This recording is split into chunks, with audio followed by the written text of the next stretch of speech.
Magandang umaga po, attorney. Hi, good morning DJ Chacha and good morning din kay Gerard sa inyong mga sa mga nakaantabay sa programa niyo ngayong umaga. Magandang umaga din po sa inyong lahat. Attorney, first things first, ano po ba ang stand o saloobin ng inyong grupo tungkol po dito sa kakapasalang na batas? Actually no, yung itong batas natin, this is a welcome development and ano naman siya no, it is already a kung ano yung nasa batas, basically, pinapractice na yan ng ating schools. Nadagdagan lang yung yung added protection for the students, nabanggit nyo nga kanina, yung sa DSWD. Pero ma'am, kanina tinatakel po namin ni Chacha, parang may mga gray areas, parang may malabo. Katulad po nito, di ba, calamities, emergencies, force majeure, and other justifiable reasons. Now, ano po itong justifiable reasons na ito para hindi makabayad ng tuition yung isang mag-aaral at papayagan pa rin siyang, let's say, makapag-test or mabigyan ng school records? Ano po yung ipinopropose ninyong siguro parameters para ma-define itong justifiable reasons na ito?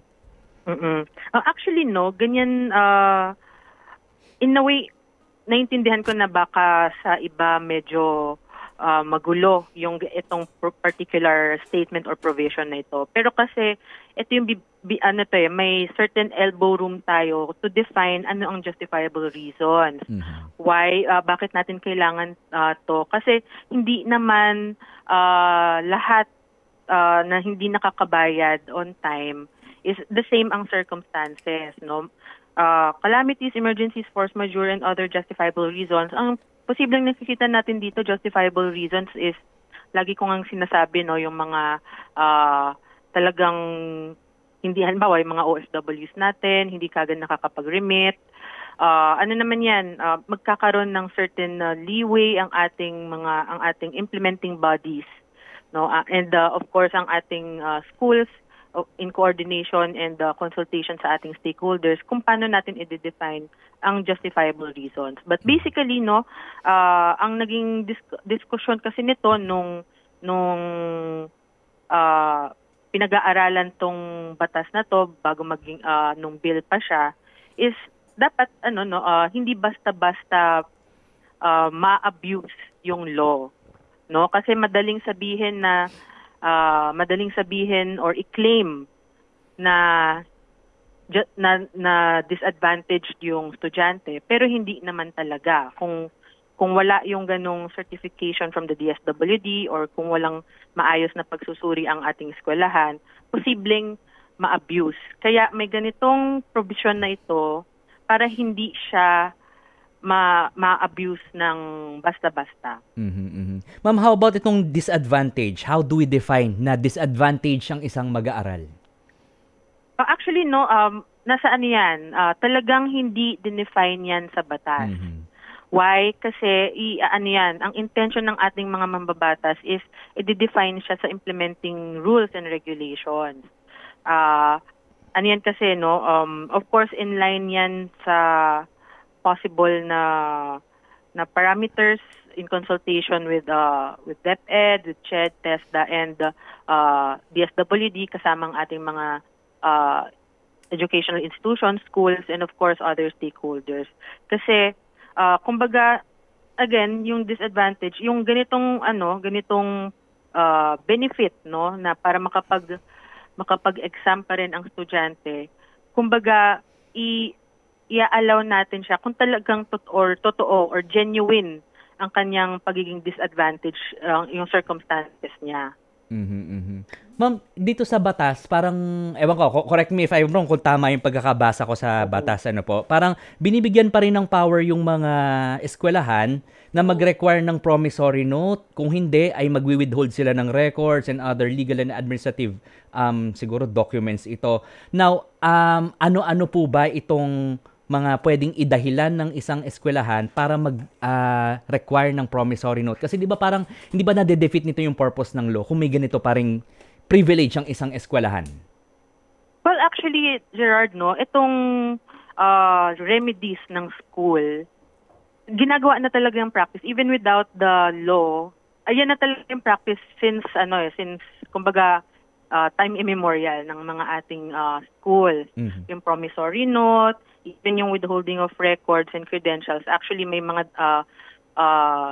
issuance ang DepEd with regards sa withholding of records.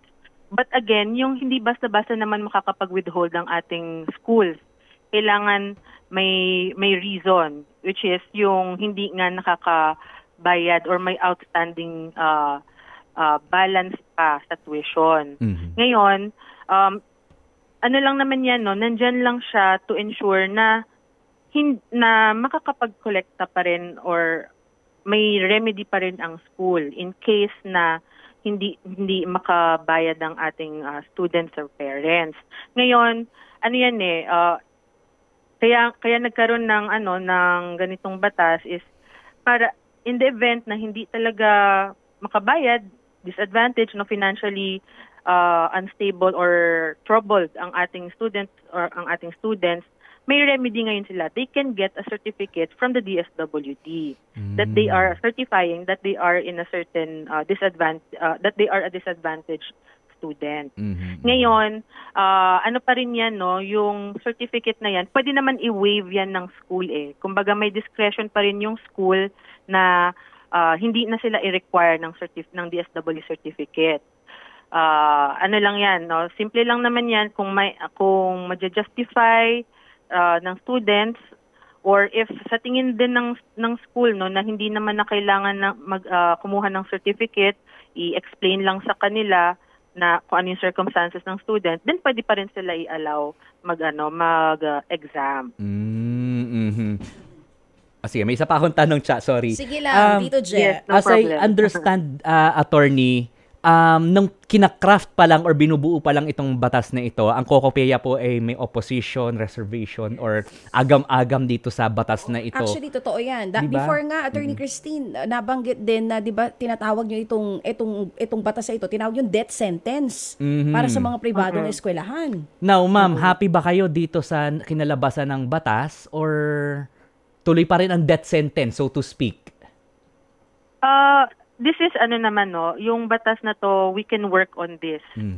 No? Kasi siya may protection ang students and may protection din ang schools. Kumbaga na-balance yung interest ng ating students and schools. Kasi yun nga kumbaga ang mandate is to allow the disadvantaged student to still take the exam.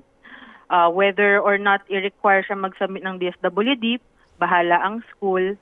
Pero ang importante diyan is may kumbaga may remedy ang estudyante in case talaga na gipit talaga hindi talaga siya maka-meet ng payment ng tuition, then pwede siyang kumuha ng certification. Ano po reaction nyo, Attorney Christine, doon sa sinabi kanina ni Professor Rene na medyo parang pagkatapos magkaroon ng ganitong klaseng batas, parang dehado pa rin ang mga estudyante dito po sa batas na ito. Kasi nga, parang pinahirapan mo pa, di ba? Parang bakit kailangan pa kumuha ng DSWD certificate? Bakit hindi na lang pag-explainin nga, alamin kung anong dahilan, ba't hindi nakapagbayad ng tuition fee, kung saan ngayon ginagawa na po yan sa mga private schools. Pero pag ito na ipatupad na, baka mas lalo pang mahirapan ang mga estudyante na makapag-take ng exams dahil kailangan nga nila nitong certificate na ito from DSWD. Okay, I understand naman yung reservation sa ganyang sa ganung requirement. But yun nga I think makakatulong pa rin to sa mga students kasi yung certification, DSWD certification, kumbaga,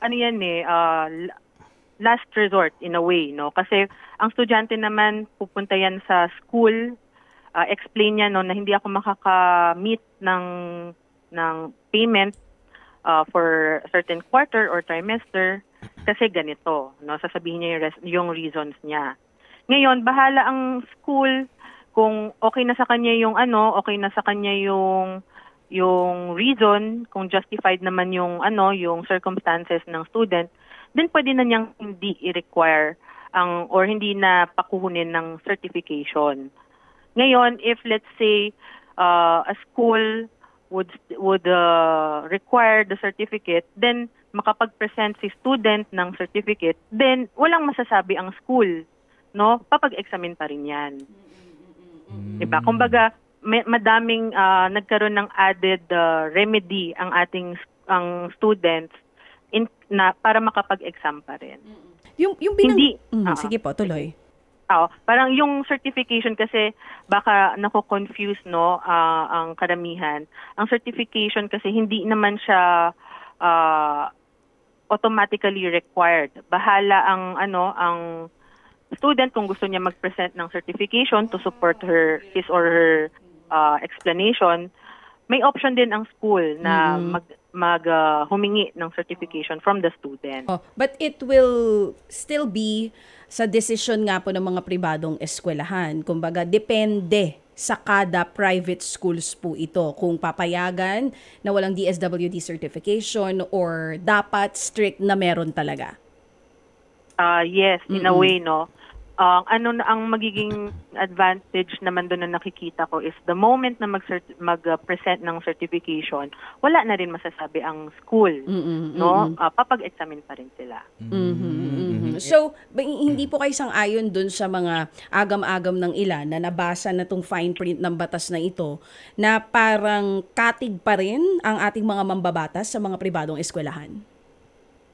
I'm sorry, ano yun? Sorry, nag-choppy po kayo. Sorry po. So, kayo po ay hindi sang-ayon dun sa agam-agam ng ibang mga magulang, ng ibang mga estudyante, maging ng mga nakausap natin kanina, na ito ay parang ang pinapanigan pa rin ng mga mambabatas natin dito sa no permit, no exam policy ay yung mga pribadong eskwelahan?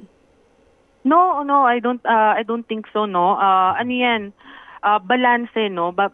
Kung aaralin talaga ng maayos or babasahin ng maayos itong bagong batas na to, balanse kasi may pwedeng gawin ang estudyante at school, no? Ultimately, actually, no, the moment na magkaroon ng certificate yung student, no, hindi na makakahindi ang school papag-examine yan 'di ba? So, in a way, compelling yung certificate na yon. Hindi siya basta-basta madidisregard ng isang school. Kaya lang may point din po kasi yung sinasabi kanina ni Sir Luis dahil hindi malinaw kung anong magiging sanction ng school, tapos hindi rin malinaw kung sino ba talaga yung mga kasama dito sa disadvantaged students, maging yung mga justifiable reasons. Since kayo po naimbita bago maisabatas itong no permit no exam policy, yung iba daw po kasing mga stakeholders hindi naimbitahan, napag-usapan po ba kung sa IRR isasama itong mga specific sanctions na ibibigay doon sa mga eskwelahan na hindi susunod? Yes, oo. Yung disadvantaged student, i-define yan sa IRR talaga. Also, I think pwede rin naman isama yung other justifiable reasons para clear, no, and guided ang ating stakeholders. Actually, nasa batas mismo nakasulat doon na ang implementing rules and regulations will define kung ano or sino ang disadvantaged student. Attorney, ito nabanggit nung resource person namin kanina na dati doon sa memo ng DepEd or ng CHED yun, na may interest pa rin pero hindi dapat lumampas ng 6%, which is now absent doon sa bagong batas natin, nakakapasa pa lang. Do you think this can be a ground for, a window for schools na ma-abuse itong yung kawalan po ng ganitong provision? What do you mean? Interest on interest kung hindi po makabayad sa tuition fee? Actually, no, ang common practice naman ng ating schools is hindi talaga hindi nag-i-impose ng interest. Kasi alam naman ng ating schools is kumbaga fix na yung tuition. Yung rate. Okay, so Attorney Christine, sorry to butt in. Ibig niyo po sabihin itong mga kasama sa Cocopeya, hindi sila nag-i-impose ng interest kapag hindi nakakabayad agad? Kasi from what I know, ganun pa rin sa mga private schools ngayon. Pag di ka agad nakabayad on time, may interest pa rin Paramihan ng ating schools hindi nag-i-impose ng interest. Ngayon may ilan. Why? Yung interest kasi in a way yan yung yan yung mga years na hindi nagbabayad talaga or talagang iniiwasan na magbayad. So, hindi siya just because na hindi nakakabayad. Kumbaga, may magti-trigger na ilang years na hindi nagbabayad or talagang nagbabounce ang mga cheque na binibigay sa school. So, yun, mga ganong circumstances. Ma'am, sa implementing rules and regulations ng batas nito, yung inyo po bang grupo merong siguro parang wishlist na gustong ma-include? Actually, no, ang sa IRR lang naman, ang gusto lang din naman namin is ma-define kung sino ang disadvantaged student. Para clear ang ating ang guidelines. Yung question din at parang yung malaking question mark din for the other group really supporting this is ano nga ba? Sino-sino tong mga disadvantaged students? Yun din po ang gustong malaman ng mga pribadong eskwelahan. Yes. Oo. So, Attorney Christine, ngayong naisa batas na ito, COCOPEA is fully supporting this law. Wala na pong objection na magaganap mula po sa inyong hanay. On our part, I think okay naman yung batas. Kailangan na lang natin talaga asikasuhin or bantayan ng implementing rules and regulations para balanse ulit ang maayos ang guidelines and balanse pa rin ang protection and interest na i-afford or ibibigay sa students and schools. Okay na ako siya. Oo, maraming salamat, Attorney Christine. Sigurado magkakadaupang palad pa po tayo dito dahil inaantay pa natin ang IRR nito pong batas na ito.